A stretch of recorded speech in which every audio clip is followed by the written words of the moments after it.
बात करेंगे वो एकदम ही क्रूशियल डेट क्यों है, क्योंकि हमारे इंडिया का जो सुप्रीम मोस्ट सबसे पावरफुल डॉक्यूमेंट है ना, द कॉन्स्टिट्यूशन ऑफ इंडिया 26 जनवरी 1950 को इनेक्ट किया गया हुआ कॉन्स्टिट्यूशन ऑफ इंडिया, आज हम उसके फीचर्स के बारे में पढ़ेंगे।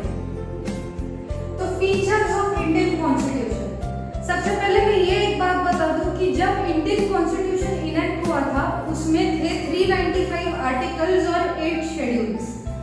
आज अगर हम कॉन्स्टिट्यूशन ऑफ इंडिया को देखें तो इसमें है 448 articles and unlike the other constitutions जो रिटन हो या अनरिटन हो, Indian constitution has the maximum amendment, so it's a constitution with more than 100 amendments until now.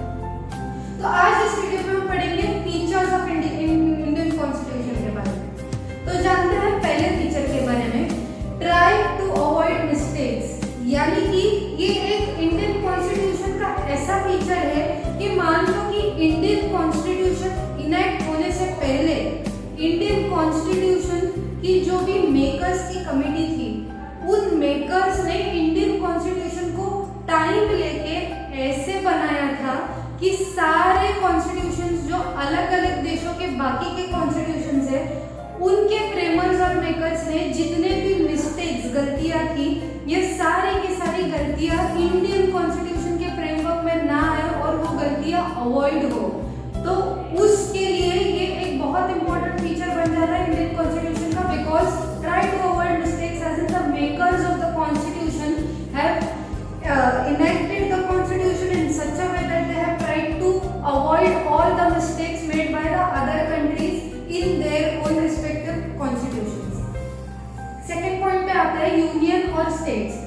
तो गाइस जैसे कि हम जानते हैं ये बहुत बड़ा और महत्वपूर्ण फीचर है इंडियन कॉन्स्टिट्यूशन का। हमारे पास सेपरेशन ऑफ पावर्स है, मतलब हमारे पास जुडिशियरी, लेजिस्लेचर और एग्जीक्यूटिव, ये 3 ऑर्गन्स है जो सेपरेटली फंक्शन करते हैं और चेक्स एंड बैलेंसेस के थ्रू एक दूसरे पे वो ध्यान भी देते हैं। उसके लिए हम अलग सेपरेट वीडियो बनाएंगे, पर फीचर्स के बारे में बात करूँ तो इंडियन कॉन्स्टिट्यूशन का ये बहुत इंपॉर्टेंट फीचर है कि इंडियन कॉन्स्टिट्यूशन यूनियन को अलग पावर देता है और स्टेट को अलग पावर देता है। यानी हमारे पास मोनार्की नहीं है, हमारे पास यूनियन की एक अलग हायरार्की और हमारे पास स्टेट की एक अलग हायरार्की है। हमारे पास स्टेट के लिए गवर्नर है, हमारे पास यूनियन के लिए प्राइम मिनिस्टर है, कैबिनेट ऑफ मिनिस्टर्स है, हमारा प्रेसिडेंट है। सारी की सारी पावर जो है वो एक जगह पे कॉन्सेंट्रेट या आर्बिट्रेरी पावर नहीं है। इस हायरार्की के बारे में हम आगे पढ़ेंगे एक बार। जैसे कि मैंने कहा ये वीडियो सिर्फ features of the Indian constitution के आंसर से रिलेटेड है। तो अब हम अगले फीचर पे जाते हैं।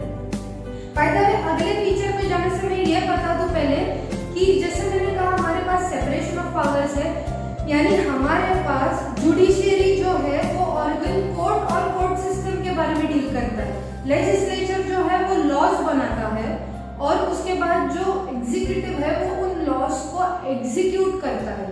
तो लेजिस्लेचर, जुडिशियरी और एग्जीक्यूटिव ये यूनियन के अंडर भी आता है और ये स्टेट के अंडर भी आता है। अब हम बात करेंगे universal adult franchise, which is the third main feature of this constitution.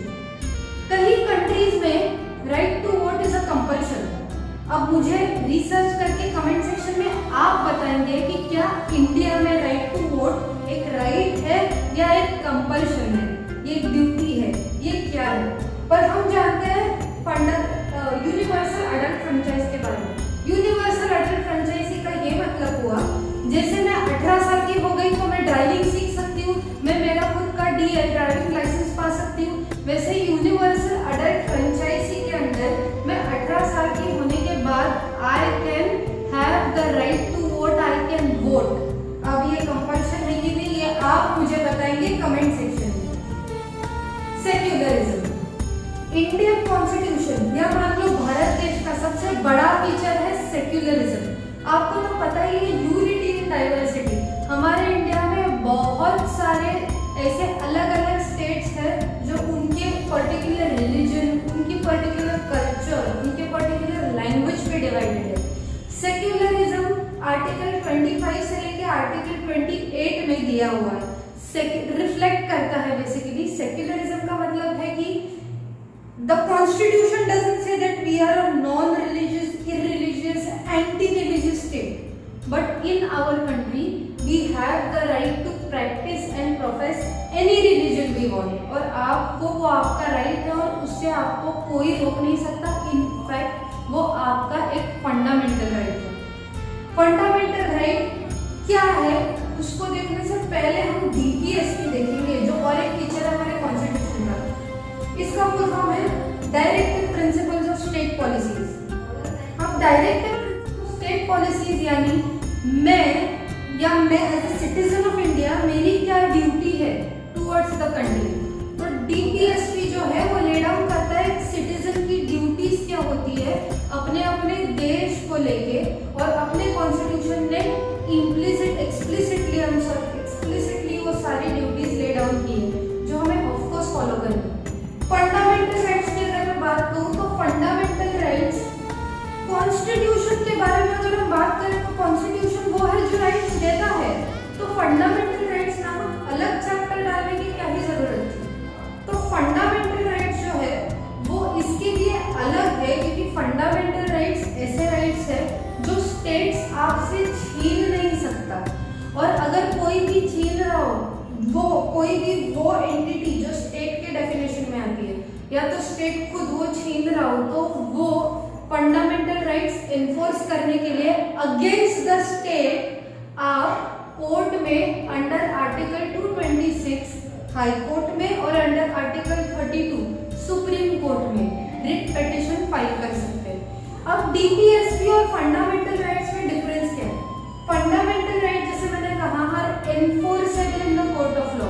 अगर आपके फंडामेंटल बेसिक राइट्स आपसे छीन लिए गए हो और वो छीनने वाला अगर स्टेट हो, तो आप फंडामेंटल राइट्स को एनफोर्स करने के लिए कोर्ट्स को अप्रोच कर सकते हैं। वही अगर हम DPSP directive principles of state policy के बारे में बात करें तो वो एनफोर्सेबल नहीं है कोर्ट ऑफ लॉ में, उसको एनफोर्स करने के लिए आप कोर्ट में नहीं जा सकते।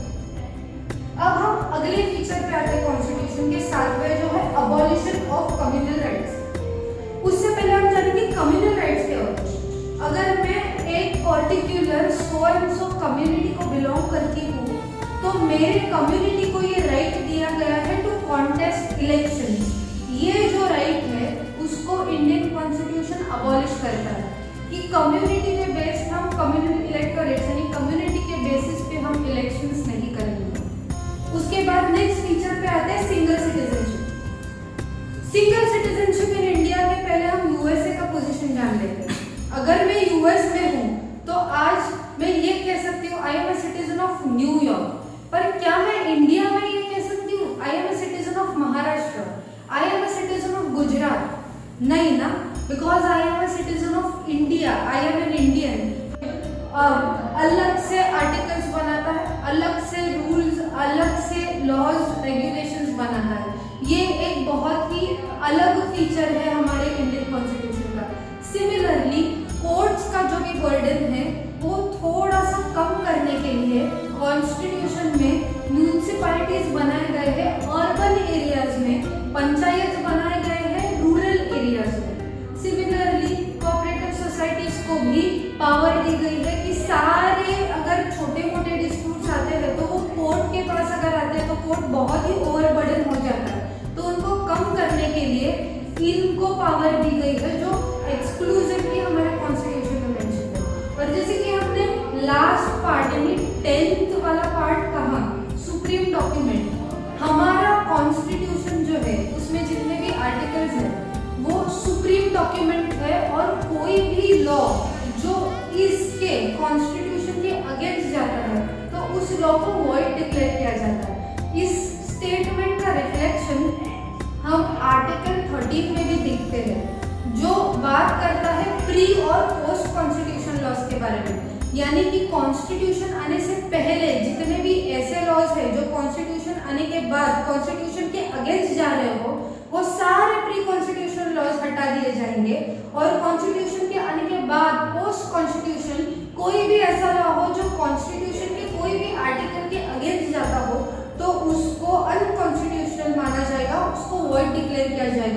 Constitution is the supreme most document. अब ये फीचर्स, ये वीडियो खत्म करने से पहले ये बात आप जरूर जान ले कि हम जब यूनियन और स्टेट के डिवीजन के बारे में बात करते हैं, दैट इज फीचर नंबर 2, हम ये भी देखिए कि हमारा जो कंट्री है वो फेडरल कंट्री है, यानी कि स्टेट के पास अलग पावर है, सेंटर के पास अलग पावर है, पर ज्यादा पावर जो है it has a strong centre. Strong centre माने कि आप अगर आई बटन पे क्लिक करेंगे तो आपको यहाँ पे हमने इमरजेंसी, नेशनल इमरजेंसी और स्टेट इमरजेंसी के वीडियो में ऑलरेडी एक वीडियो डाला हुआ है, एक एक रिस्पेक्टिवली, वहां पे जाओगे तो आपको इमरजेंसी के बारे में सारा डिटेल मिल जाएगा। पर our country has a strong center which is set by our constitution, is this feature of our constitution, यानी कि इमरजेंसी जैसे एक सिचुएशन आ गई, ऐसे सिचुएशन में सेंटर के पास पावर ज्यादा कॉन्सेंट्रेट होता है स्टेट से ज्यादा। तो ये था features of the Indian constitution. अगर आपको हमारा वीडियो पसंद आया तो लाइक कीजिए, कमेंट कीजिए, शेयर कीजिए और हमारे चैनल को सब्सक्राइब कीजिए। ऐसी more videos related to our Indian constitution के बारे में आप हमारा चैनल फॉलो करेंगे तो आपको विद टाइम वीडियोस नए मिलते रहेंगे और इन्फॉर्मेशन भी मिलती रहेगी। Thank you and have a good day.